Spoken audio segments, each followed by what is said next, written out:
Beginner's Mind. By Shunryu Suzuki. 50th Anniversary Edition. Preface. To Suzukis.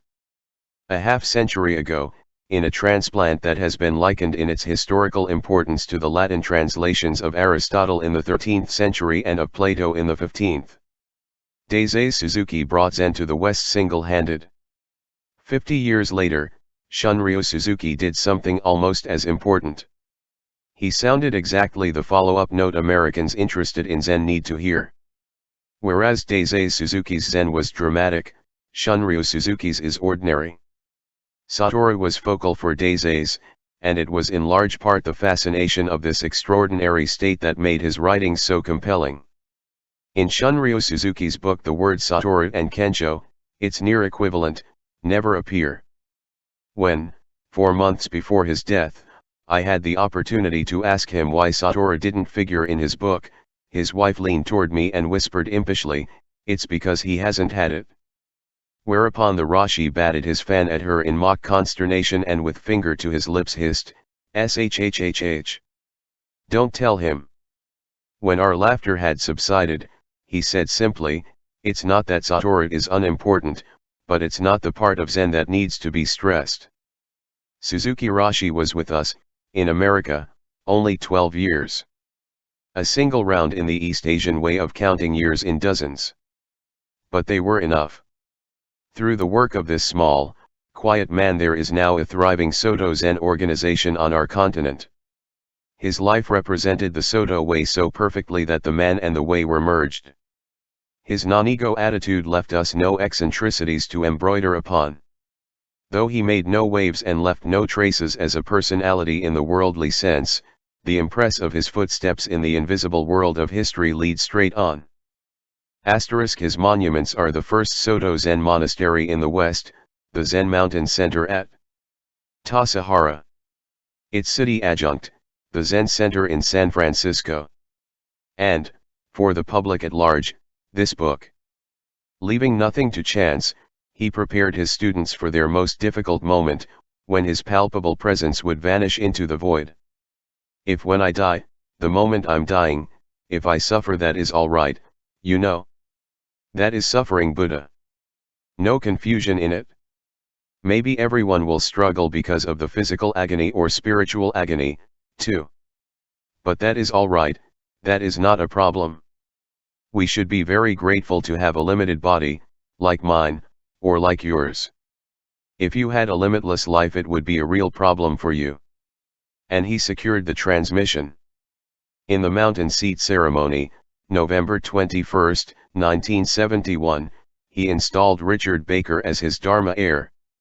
His cancer had advanced to the point where he could march in the processional only supported by his son. Even so, with each step his staff banged the floor with the steel of the Zen will that informed his gentle exterior. Baker received the mantle with a poem. This piece of incense, which I have had for a long time, I offer with no hand. To my master, to my friend, Suzuki Shunryu Daisho, the founder of these temples. There is no measure of what you have done. Walking with you in Buddha's gentle rain our robes are soaked through. But on the lotus leaves not a drop remains. 2 weeks later the master was gone, and at his funeral on December 4 Baker Roshi spoke for the throng that had assembled to pay tribute. There is no easy way to be a teacher or a disciple, although it must be the greatest joy in this life. There is no easy way to come to a land without Buddhism and leave it having brought many disciples, priests, and laymen well along the path and having changed the lives of thousands of persons throughout this country. No easy way to have started and nurtured a monastery, a city community, and practice centers in California and many other places in the United States. But this no easy way, this extraordinary accomplishment, rested easily with him, for he gave us from his own true nature, our true nature. He left us as much as any man can leave, everything essential, the mind and heart of Buddha, the practice of Buddha, the teaching and life of Buddha. He is here in each one of us, if we want him. Houston Smith, Professor of Philosophy, Massachusetts Institute of Technology.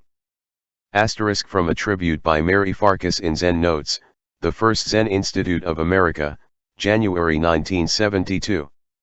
Introduction. For a disciple of Suzuki-roshi, this book will be Suzuki-roshi's mind. Not his ordinary mind or personal mind, but his Zen mind, the mind of his teacher Gyakujun Soan Daisho, the mind of Dogen. Zenji, the mind of the entire succession. Broken or unbroken, historical and mythical.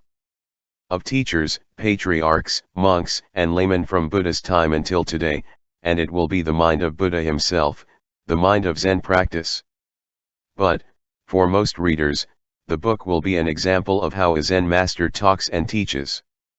It will be a book of instruction about how to practice Zen, about Zen life, and about the attitudes and understanding that make Zen practice possible. For any reader, the book will be an encouragement to realize his own nature, his own Zen mind. Zen mind is one of those enigmatic phrases used by Zen teachers to make you notice yourself, to go beyond the words and wonder what your own mind and being are. This is the purpose of all Zen teaching. To make you wonder and to answer that wondering with the deepest expression of your own nature. The calligraphy on the front of the binding reads nyorai in Japanese or Tathagata in Sanskrit. This is a name for Buddha, which means he who has followed the path, who has returned from suchness, or is suchness, thus-ness, is-ness, emptiness, the fully completed one. It is the ground principle which makes the appearance of a Buddha possible. It is Zen mind. At the time Suzuki-roshi wrote this calligraphy, using for a brush the frayed end of one of the large sword-like leaves of the yucca plants that grow in the mountains around Zen Mountain Center, he said, "This means that Tathagata is the body of the whole earth. The practice of Zen mind is beginner's mind. The innocence of the first inquiry, what am I?" is needed throughout Zen practice. The mind of the beginner is empty, free of the habits of the expert, ready to accept, to doubt, and open to all the possibilities. It is the kind of mind which can see things as they are, which step by step and in a flash can realize the original nature of everything. This practice of Zen mind is found throughout the book. Directly or by inference, every section of the book concerns the question of how to maintain beginner's mind through your meditation and in your life. This is an ancient way of teaching, using the simplest language and the situations of everyday life. This means the student should teach himself. Beginner's mind was a favorite expression of Dogen Zenji's.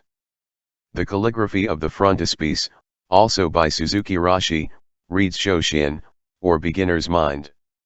The Zen way of calligraphy is to write in the most straightforward, simple way, as if you were a beginner, not trying to make something skillful or beautiful, but simply writing with full attention as if you were discovering what you were writing for the first time. Then your full nature will be in your writing. This is the way of practice moment after moment. This book was conceived and initiated by Marion Derby, a close disciple of Suzuki-roshi and organizer of the Los Altos Zen group. Suzuki-roshi joined the Zazen meditations of this group once or twice a week, and after each meditation period he would talk to them, encouraging their practice and helping them with their problems.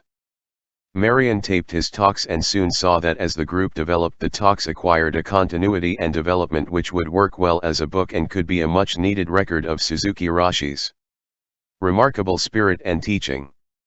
From her transcriptions of talks made over a period of several years, she put together the first draft of the present book.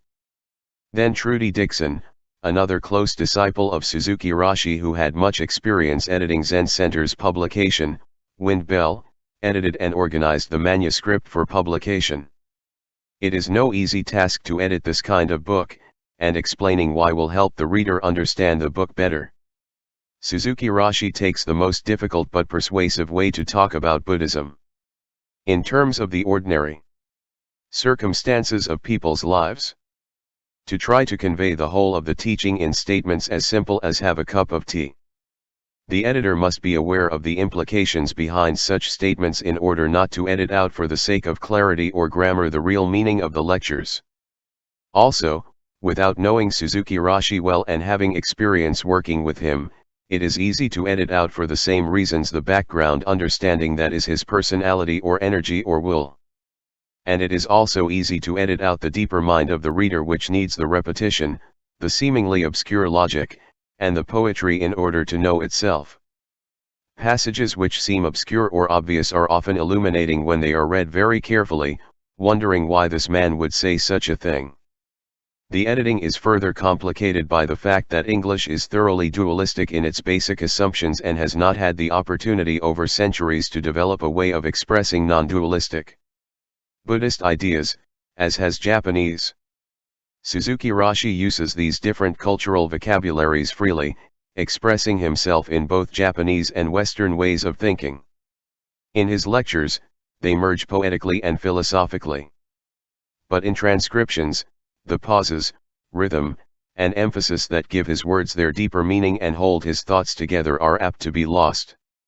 So Trudy worked many months by herself and with Suzuki-roshi to retain his original words and flavor, and yet produce a manuscript that is in understandable English. Trudy divided the book according to emphasis into 3 sections: right practice, right attitude, and right understanding, roughly corresponding to body, feeling, and mind. She also chose the titles for the talks and the epigraphs that follow the titles, these being taken usually from the body of the lectures. The choices are of course somewhat arbitrary, but